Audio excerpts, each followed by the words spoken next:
Classique du commentaire de documents en histoire, ce qu'on appelle communément le commentaire libre, qui donc est un commentaire où on vous donne le document, on vous dit d'en faire le commentaire libre. Si vous arrivez à cette étape, vous devez procéder à un choix. Vous devez opérer un choix, le choix de faire une analyse ou bien de faire un résumé. Vous ne pouvez pas faire les deux. Et ce sera important, si c'est toujours dans le cadre d'un commentaire libre, nous disons bien, de préciser, c'est le lieu de le rappeler. Toutes ces sous-parties, il faudra de préférence les nommer. Nommer, écrire clairement présentation du document et de l'auteur avant de faire le travail, écrire clairement contexte historique avant de faire le travail. Et si vous avez choisi, dans le cadre de ce commentaire libre, de faire une analyse, vous notez analyse. Si c'est le résumé que vous avez choisi, vous mettez résumé. Cette troisième étape est justement le lieu où on va montrer maintenant l'idée générale du document. Alors, si c'est l'analyse, l'analyse est plus souple.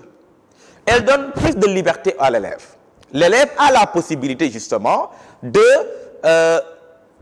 comprendre les idées et de les agencer selon un sens cohérent à son avis.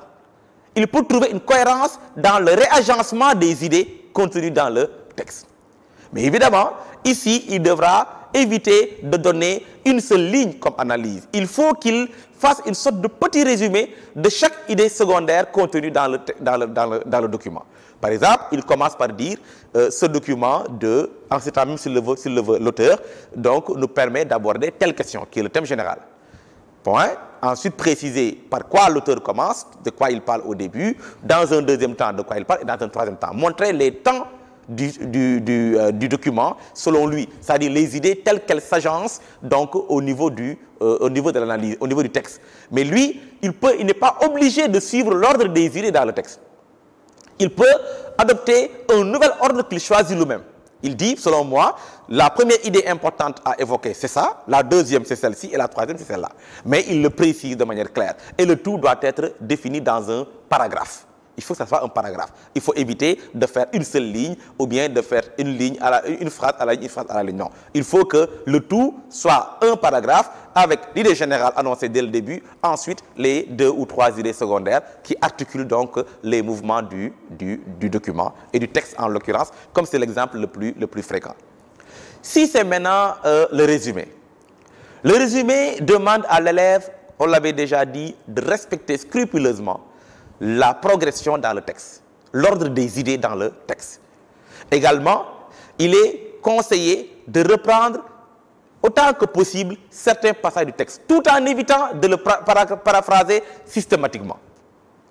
Évidemment, on ne peut pas prendre tous les passages du texte, mais il faut en prendre quelques-uns qui sont, selon nous, assez pertinents pour permettre de garder toute la quintessence du document original.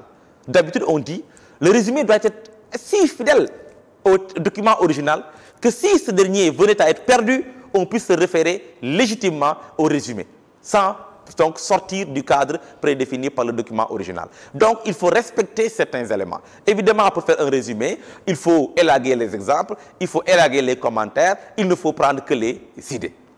Parce que le résumé, c'est ça le principe. Prendre que les idées. Il faut aussi tenir compte des éléments essentiels que sont les dates. C'est extrêmement important, on est en histoire. Parce que ça permet quand même de donner la temporalité au document et de ne pas perdre justement cet aspect essentiel en histoire.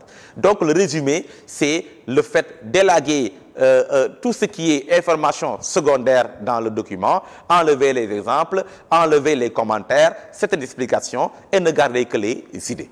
Alors, résumé et analyse doivent pouvoir se faire au mieux au quart du document initial. Il faut donc réduire le document initial au quart de sa longueur.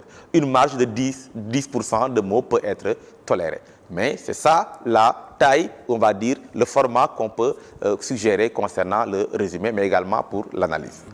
Maintenant, on a